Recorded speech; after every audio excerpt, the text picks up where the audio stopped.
वरियव गांव की वह पारसी महिलाएं बहुत बहादुर थी और जमकर लड़ती रही उन जालिम सैनिकों के साथ। पर आहिस्ता आहिस्ता उनका हौसला टूटता जा रहा था और बेरहम सैनिक थे कि रुकने का नाम ही नहीं ले रहे थे। स्लो ऐप के स्लो पॉडकास्ट पर आपका स्वागत है। मैं हूं नोजर पाड़ीवाला। मैं लेकर आया हूं अपना शो सैब जी बावा जी। और इस बार ये बावा जी आपके लिए लाया है पारसी लोक कथाएं।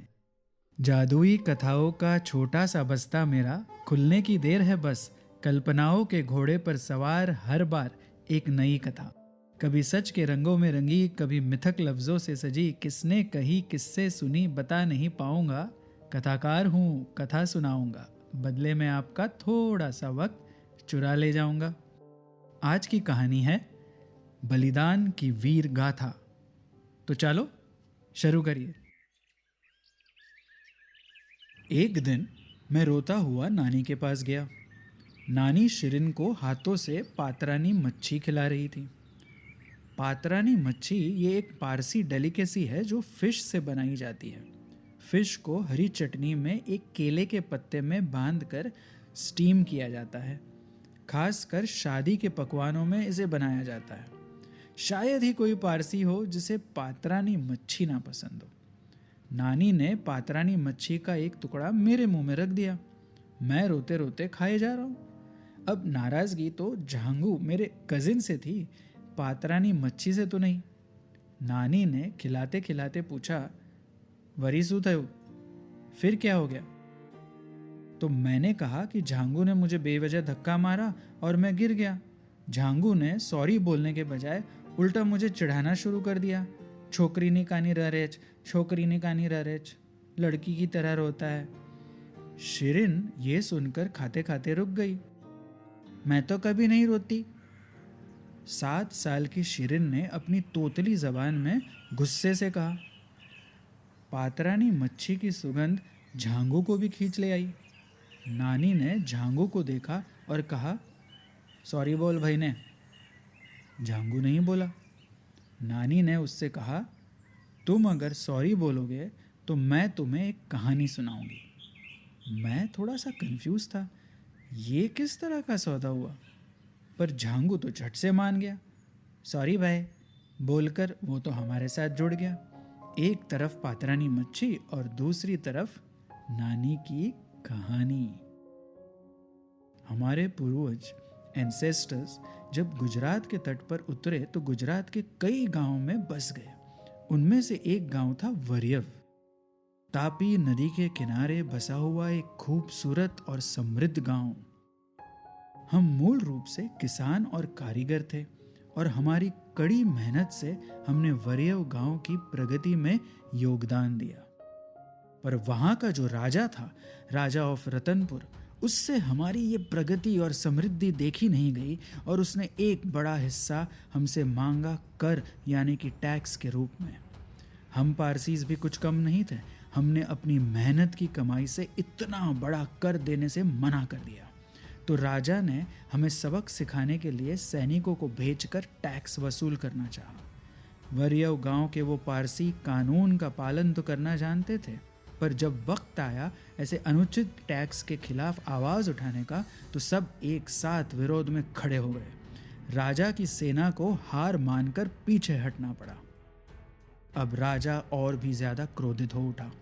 एक दिन उसे अपने जासूसों से खबर मिली कि गांव के सारे मर्द एक पारसी त्योहार गंभार के लिए टेना गांव जाने वाले हैं। ये खबर मिलते ही राजा ने गांव पर अचानक हमला करने की योजना बनाई। राजा के सभी सैनिकों को तो लगा था कि बहुत आसान होगा गांव पर ऐसे मर्दों की गैरहाजिरी में हमला करना, पर सैनिक तो दंग रह गए जब उन्होंने घोड़ों पर सवार लोगों को देखा जो उनसे लड़ने के लिए तैयार थे और अपने घर और खेतों की रक्षा के लिए भी। पता है घुड़सवार कौन थे? वरियव गांव की पारसी औरतें। एक पारसी औरत ने सबसे कहा कि वे इस तरह राजा के अन्याय से हार कर अपनी सालों की मेहनत को बेकार नहीं होने दे सकते। तभी वरियव गांव की वो सारी पारसी औरतों ने अपने पुरुषों के वस्त्र और कवच पहन लिए और घोड़ों पर सवार निकल पड़ी अपने स्वाभिमान की रक्षा करने।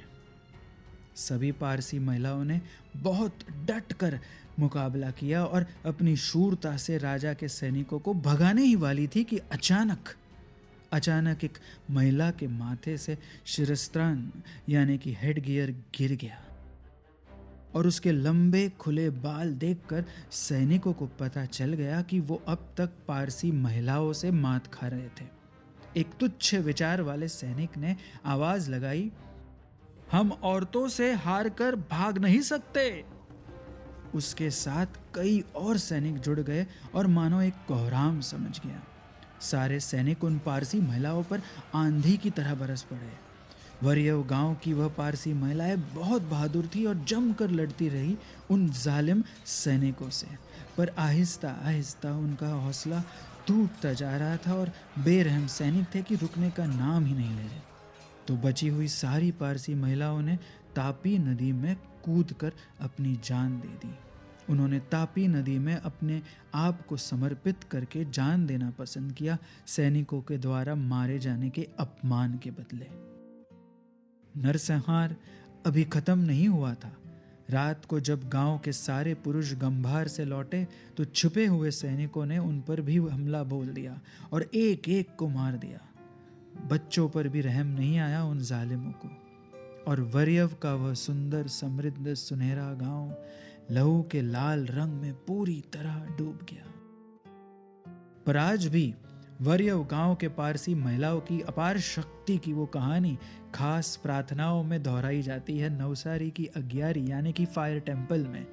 इतना ही नहीं, कई गुजराती गरबों में भी वैरव गांव की पारसी महिलाओं की शूरता की उस गाथा का उल्लेख होता है, गुजराती लोक गीतों में भी।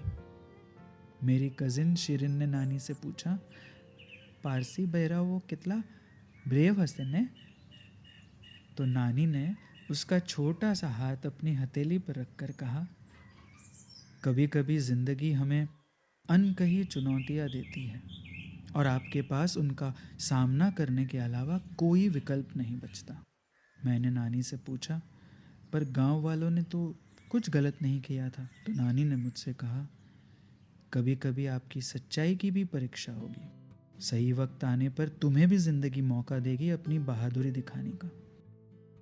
उस वक्त याद रखना, युद्ध को युद्ध की तरह लड़ना, क्योंकि लोग ये तो भूल सकते हैं कि तुमने युद्ध जीता या हारा, पर ये कभी नहीं भूलते कि तुमने युद्ध कैसे लड़ा। नानी की वो बड़ी सी बात मेरे छोटे से दिमाग के लिए उस वक्त तो भारी भरकम रही होगी, पर जैसे जैसे उम्र बढ़ी और तजुर्बे, एहसास हुआ कि नानी सही थी। नानी के पास किस्से कहानियों की कमी नहीं थी, कभी सुना देती तो कभी बना देती। ऐसी ही अनसुनी पारसी कहानियों के साथ मिलते रहेंगे साहिब जी बावाजी में। The views expressed in this podcast are that of the artist